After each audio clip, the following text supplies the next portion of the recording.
This section is The Road to Finding Love by Andrew Doroto. Like, so the link to the video will be the description below. Go and check them out. So let's into this section in 3, 2, 1. Hello everybody, hope we're all doing well today. We're back in the room, making another video today, and I want to make this video for a little while now, because I haven't talked about it in a very long time. I think I've talked about this, maybe last year, when I first started Yeah. posting these kind of videos on my channel, and now I'm giving you a review, I guess, of my thoughts, and it's all about really just the road of finding love, and will I ever find love? Because still very single, but not here to really talk about me too much. I'm here just to talk about my insights of how I viewed it and how it's developed a lot throughout this year, and honestly probably throughout most of my life, because I feel like I can better articulate what I'm trying to explain here. But for me, I've experienced a little bit of, that experience again of getting back into a relationship and getting close to somebody and trying to build off that, and maybe really just I learned a lot from it, and also it's just a little bit like it showed me a lot of just reflecting within myself and things that I had forgotten about when it came to getting close to somebody again and trying to build that vulnerability, really. And it's a lot of things I learned from it, from a new perspective, that I am the person that I am now, and the things that I see and how I view it. So it's maybe had a lot of thoughts, a lot of things that I've been thinking about, and kind of want to share that a little bit. So I think when finding love and desiring a relationship partner, whatever your intentions are, we all have an interpretation, or we have at least experienced some of it. All humans want to be loved, and everyone wants to be loved. We all want to. That's all. We're just built like that. We're all want to be founded and understood and loved, and we think everyone interprets it and experiences it differently. I think the desire, the imagination to make of, to be loved and to imagine that, I think you can really get yourself into an ideal image or thought of what a person or a relationship looks like to you. And a lot of us kind of build off that. We're kind of looking for what we think we want.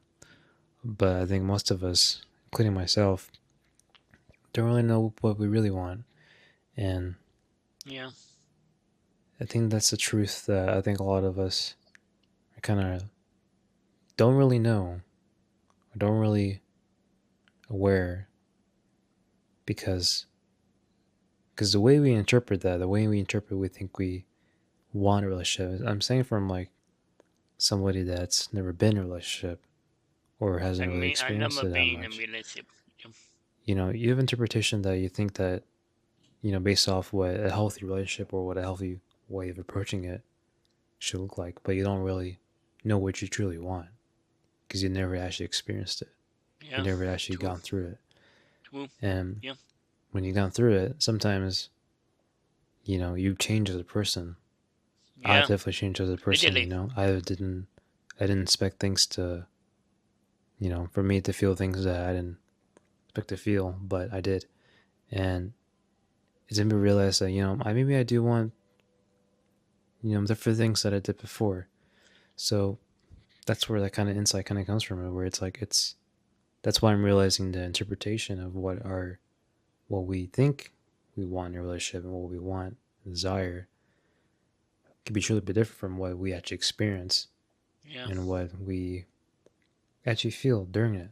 Now, that's the desire. That's the image that we're trying to go for. That's what we want. Now, the thing is that I've experienced this before where, you might try or you might think this idealistic way of looking at this, seems too perfect or seems too far, and you think you're not meant for this love, or you're not able to find it, or you think that you're going to be single forever, or whatever narrative that you created. And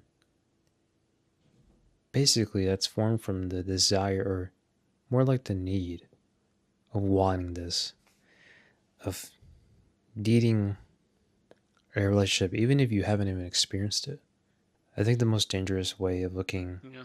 at a love or desire for a relationship is thinking that you need this, that you need to find this person in your life. You need to find this person that is meant for you, that Yeah.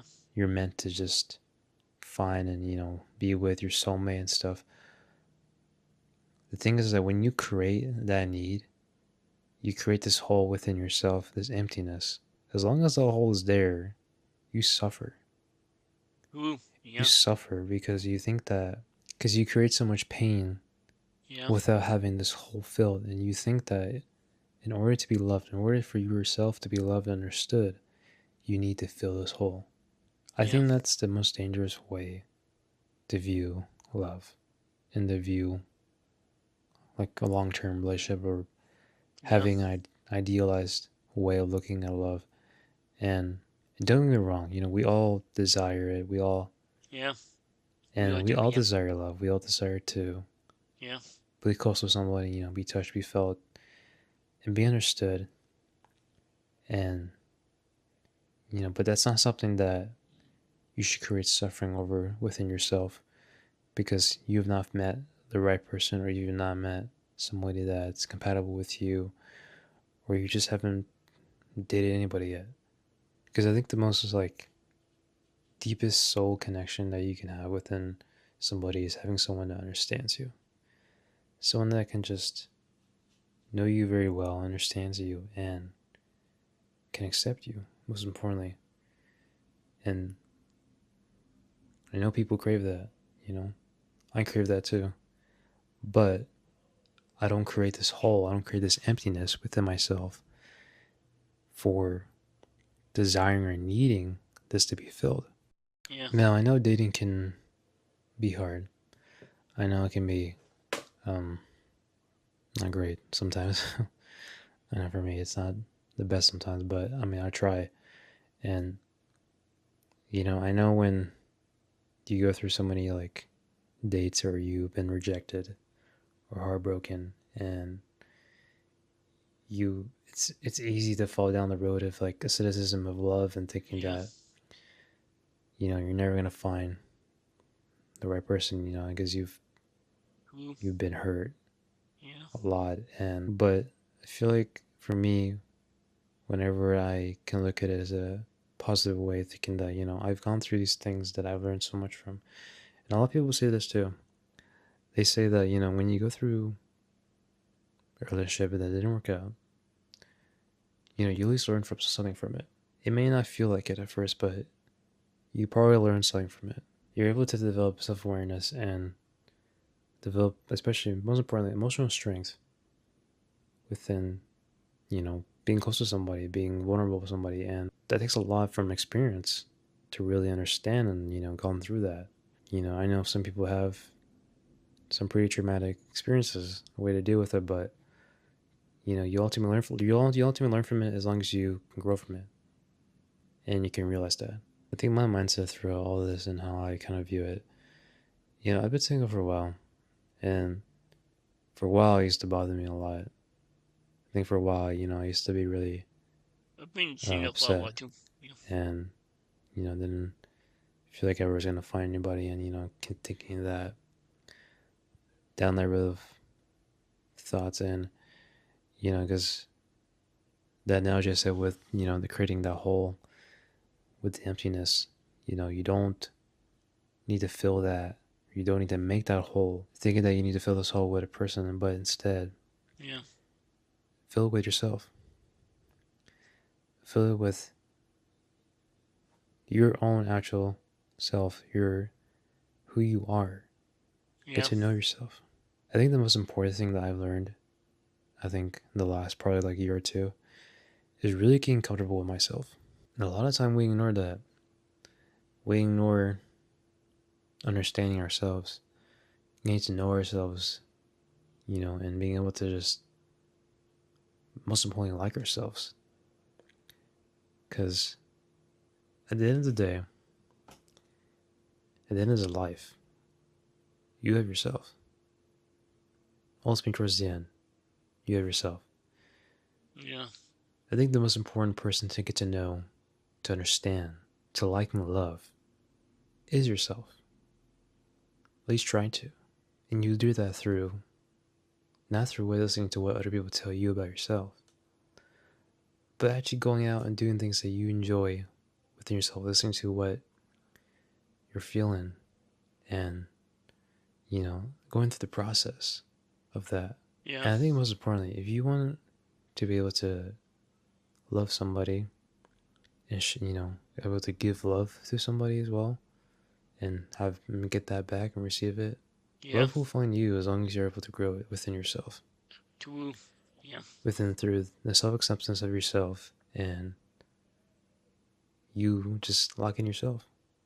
Because you're Yeah. like, I'm a pretty cool person. I want to go show myself to people. Because I think if I like myself, I'm going to show people like I like myself. So why not share that with somebody else? And obviously, you're not perfect. You're going to have flaws. You're going to mess up. That's okay. But as long as you can accept that, I think that's all I got for you today. Thank you for watching. Just trying to get back in the flow of trying to make videos.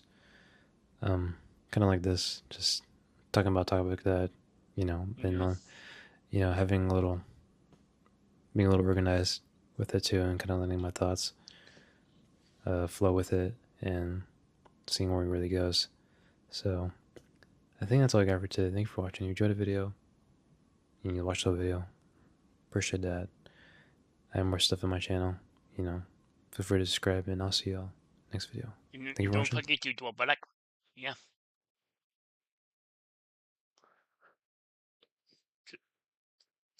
Strawberry between you. That was the Road to Finding Love by Andrew Gowato. The link to the video will be in the description below. Go and check them out and drop a like if you like and comment below if you want to see more reaction like this one. And subscribe if you're new and click the bell so you can be notified when I upload in my time. Wow.